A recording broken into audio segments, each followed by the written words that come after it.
कुछ लोग अपनी बातें व्यक्त करने में बड़े कच्चे हैं। वो समझा भी नहीं पाते कि उन्होंने क्या देखा और क्या हुआ। तुम्हें खुद समझना होगा।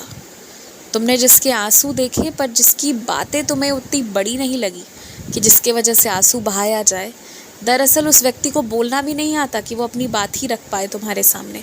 तो जब बात ही नहीं रख सकता तो फिर बात ही खत्म है ना।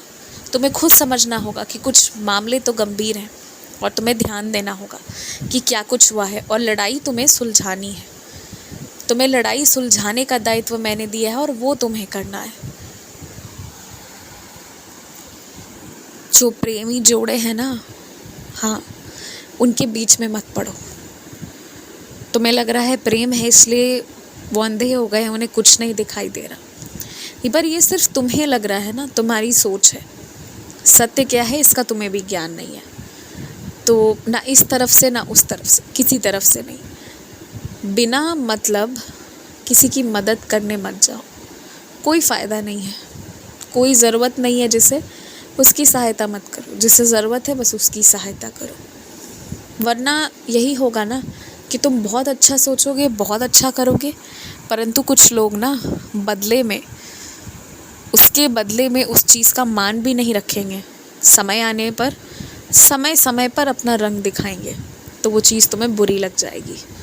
इसलिए ध्यान रखना, विशेष विशेष ध्यान रखना कि तुम्हें ऐसा वैसा कोई काम नहीं करना है जो बाद में तुम्हारे ही दुख का कारण बने। किसी को भी करो, पूछो तो उतना ही कि जिसे तुम भूल पाओ। ऐसा कुछ मत करके दो जो भुलाने लायक ही ना हो। अब जैसे तुम्हारे ही पास, मान लो उदाहरण के लिए, पैसों की तंगी चल रही है, तुम्हारे ही पास अच्छी मोबाइल नहीं है जिससे कि तुम किसी से ठीक से बात कर पाओ, जैसे तैसे सब चला रहे हो, और वैसी स्थिति में तुम बस किसी को प्रेम करते हो, इस वश उसे सबसे महंगी मोबाइल दिला दिए और सामने वाला व्यक्ति बाद में उस चीज़ को याद भी नहीं रख रहा है, तुम्हारी सम्मान नहीं कर रहा, तुम्हारे ही बारे में गलत सलत बोल रहा है, अपना असली रंगत दिखा रहा है, तुम्हें नहीं पहचान रहा, तुम्हारी ज़रूरत में तुम्हारा साथ नहीं दे रहा है, तो क्या करोगे? ठेस पहुँचेगी ना। तो इसलिए उतना ही करो कि जिसे तुम भूल पाओ, क्योंकि ये सारी चीज़ें फिर तुम भूल नहीं पाओगे। इस चीज़ का तुम ध्यान रखना। मैंने देखा है कि पिछले कुछ दिनों में मिर्च मसाले तुमने अधिक खाने शुरू कर दिए हैं और अब तुम्हें वो बंद करना होगा। अगर तुम सच में अपने शरीर को अच्छा बनाना चाहते हो तो त्याग तो तुम्हें करना होगा। कुछ चीज़ों का स्वाद बस पाने के लिए जो तुम खाते थे वो तुम्हें बंद तो करना ही होगा। तभी तुम्हारा शरीर जो है वो बहुत अच्छा बन पाएगा जैसा कि तुम चाहते हो।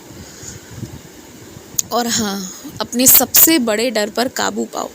जैसे ही तुम अपने सबसे बड़े डर पर काबू पाओगे ना, तुम्हारे काम बनने लगेंगे, तुम्हारी तनख्वाह एक से ज़्यादा जगहों से आने लगेगी। तुम्हारा डर ही हर चीज़ का रुकावट बन रहा है, ये भी देख लेना।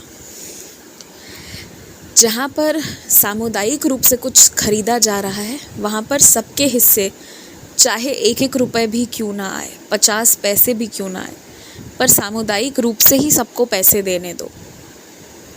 ये नियम और ये आदत होनी चाहिए। अगर तुम देते चले जाओगे तो फिर सबका वो आदत सा हो जाएगा कि कुछ भी हो तुम्हें ही देना है, और फिर लोग नहीं कभी भी ध्यान देंगे। और कभी बड़े खर्च की बात आएगी तो भी लोग सोचेंगे कि सब बाद में दे देंगे, वर्तमान में तुम दे दो, और तुम्हारे पैसे फंस जाएंगे। तो इसीलिए जहाँ सामुदायिक चीज़ें हो वहाँ पर सामुदायिक तरीके से ही सभी को खर्च करने दो, उसी क्षण करने दो। बाद का मत सोचो, भविष्य का क्या है, कैसे है, कौन देगा, ये सब मत सोचो।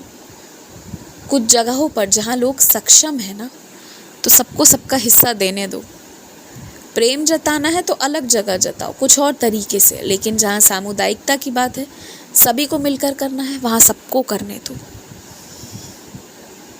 और हाँ, जो बैठकर रो धोकर तुम्हें चोरी की बातें बता रहा था, उसके घर पर कोई चोरी नहीं हुई है, झूठ बोली गई है तुमसे। सच भी तुम्हें दिख जाएगा, वो भी अचानक से, उसकी तुम फिक्र मत करो।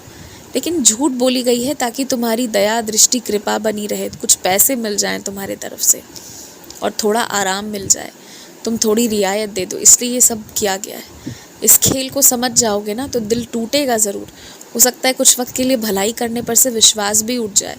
हालांकि विश्वास मैं टूटने नहीं दूंगा तुम्हारा, परंतु कुछ क्षण के लिए बदल भी सकता है तुम्हारा मन, और जो भी होगा सो होगा।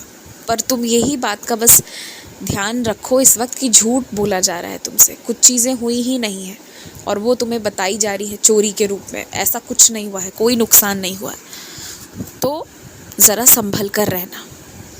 आयुष्मान भवा।